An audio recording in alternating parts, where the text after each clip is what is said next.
Fala galera, beleza? Vamos falar hoje sobre o ponto final nessa questão da grande naturalização. Então, o que acontece é o seguinte, para começo de conversa, como que tudo isso começou? Uma ação judicial, desses pedidos que são feitos para o reconhecimento de cidadania via judicial, ela foi recusada, tá? E isso é fora do padrão, né? O padrão geralmente é de aceitação do pedido, então é dado como deferido e a pessoa, né, recebe a sua cidadania depois que o pedido a sentença, né, o mandado de cumprimento é enviado para o comune cumprir a sentença e o requerente tem a sua cidadania deferida, tudo certo. Então esse pedido ele foi declinado, né, foi indeferido com base, a argumentação que foi dada é a tese da grande naturalização. E aí começou esse caos. E com o decorrer do que foi acontecendo, vários juristas, vários advogados foram se juntando na causa de criar, né, essa dinâmica de conversa e tal, e criaram essa defesa. Na verdade, essa defesa ela é sustentada por um advogado em um processo, ok? Então, o que foi julgado é um processo, né, uma sentença que foi dada referente a um recurso que foi levado para a instância máxima, que é a Corte Suprema, a Corte de Cassazione. Então, o que acontece é o seguinte, em primeiro grau, né, em juízo no primeiro grau, o cliente, né, o requerente da cidadania, ele teve o seu pedido indeferido, recorreu e nesse recorrer é que aconteceu essa moção, essa união dos advogados, todo mundo se uniu para ajudar nessa defesa que foi levada à Corte de Cassazione. Então, essa defesa foi julgada no dia 12 de julho e a sentença se trata dessa questão, desse recorrer, né, desse recorrimento, não sei nem se essa palavra existe, mas foi dessa questão que foi levada para a Corte de Cassazione. E aí o que acontece é o seguinte, quando uma decisão desse tipo é tomada, ela se torna automaticamente uma jurisprudência para os próximos casos. Então, nós não sabemos ainda se o tribunal vai simplesmente realizar agora os despachos, né, automáticos com a mesma decisão para todos os recursos pendentes, ou se cada pedido, cada advogado vai ter que fazer aí um copia e cola, né, dessa jurisprudência e anexar ao pedido. Então, independente de como vai acontecer, o que eu quero que vocês entendam existe uma instância máxima no Poder Judiciário italiano e essa instância tomou um partido, tomou uma decisão e essa decisão agora ela vai ser mantida através da jurisprudência. Então, todos os pedidos que forem declinados pela questão da grande naturalização, eles são sem nenhum sentido, porque o Judiciário já possui um entendimento padronizado.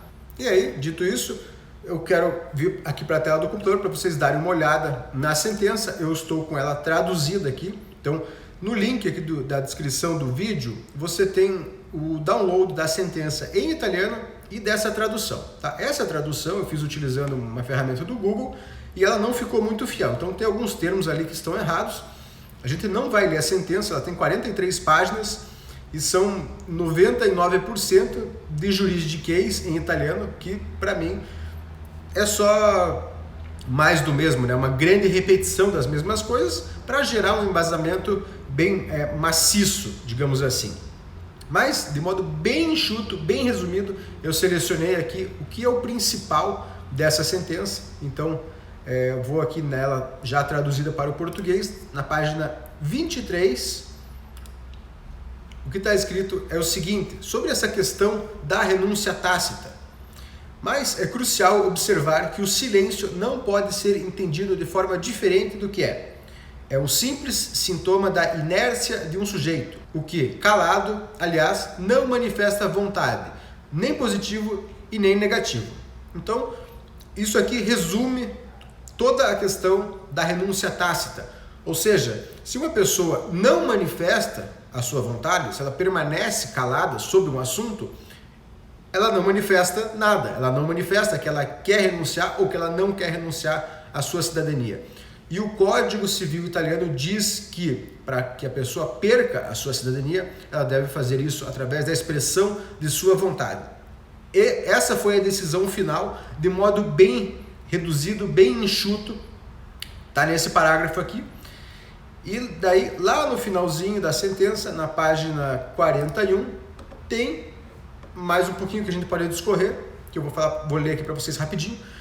De acordo com a tradição jurídica italiana, no sistema delineado pelo Código Civil de 1865, pela lei posterior sobre a cidadania, e aí fala da lei de 1912, né, que houve alteração, a cidadania por nascimento é adquirida, título original iuris sanguinis, e a condição de cidadão, uma vez adquirida, tem caráter permanente, é imprescindível e executável a qualquer momento com base na simples prova de caso aquisitivo integrado por nascimento como cidadão italiano. Para aqueles que solicitam o reconhecimento da cidadania, cabe provar apenas o fato aquisitivo e a linha de transmissão, enquanto for de responsabilidade da outra parte, que a tem com exceção a prova do eventual caso interromper. Ou seja, cabe ao requerente da cidadania italiana comprovar a sua linha de transmissão para obter o reconhecimento iuris sanguinis. E cabe à outra parte, ou seja, ao comune italiano, ou de repente ao juiz que está avaliando o caso via judicial, cabe a ele comprovar que essa pessoa renunciou à cidadania, ou que ela obteve uma naturalização antes de 1992, que foi quando mudou a lei, né, que permitia a dupla cidadania para o italiano.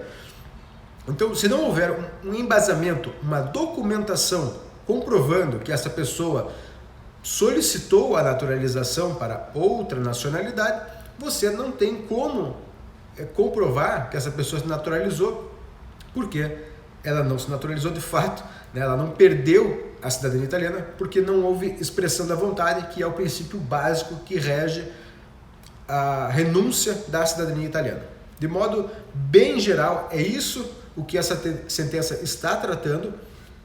E para as pessoas que estão preocupadas com o caso de 1912, na sentença ela não fala explicitamente sobre o caso, né, dos filhos nascidos antes de 1912. Então, para quem não sabe, resumidamente, esse caso é o seguinte: italianos que estavam no Brasil, vamos dizer, 1910, e tiveram um filho. Já ocorreram casos do judiciário recusar, né, declinar o pedido, dar um indeferimento do pedido, dizendo que aquela pessoa, aquela criança que nasceu em 1910 no Brasil, ela automaticamente recebia a sua cidadania brasileira e por isso ela perdia a italiana.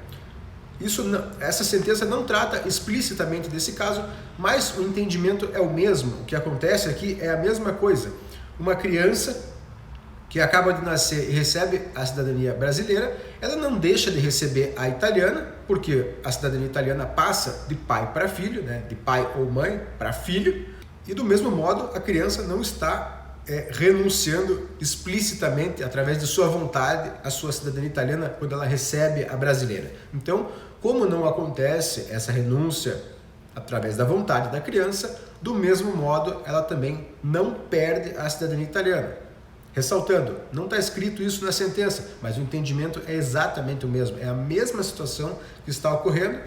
Então, eu acredito que com essa sentença aí fecha o caixão da tese da grande naturalização e toda essa conversa, né, que envolve aí uma situação, né, paradoxal, que quem defende a tese da grande naturalização brasileira, que os descendentes não possuem o direito, eles estão basicamente defendendo que a lei brasileira deveria imperar sobre a lei italiana, que é um grande absurdo na minha opinião. E talvez tenha um viés político em cima disso, porque se você parar para analisar, a comunidade de ítalos brasileiros, ela é muito grande, ela é estimada em mais ou menos metade do tamanho da população italiana que reside na Itália. Ou seja, a população italiana é de mais ou menos 60 milhões, a comunidade ítalo-brasileira ela é de 30 milhões, valores bem aproximados, tá? Não é um valor exato. mas imagine o peso que isso tem, né, eleitoralmente falando. Então, se for feito um referendo, uma eleição, se todos os ítalo-brasileiros participarem ativamente, o peso que isso vai ter para a Itália é muito grande. Então, talvez essa seja uma motivação para começar a cortar as linhas, né, de transmissão aí mais antigas. Enfim, de modo resumido, essa é a questão da grande naturalização. Então foi colocado o ponto final. Se você quiser ler a sentença na íntegra em italiano, o link está na descrição.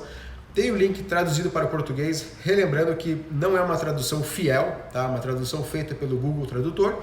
E por hoje é isso, galera. Se gostou do vídeo, deixa o like. Se tiver alguma dúvida, deixa aí nos comentários.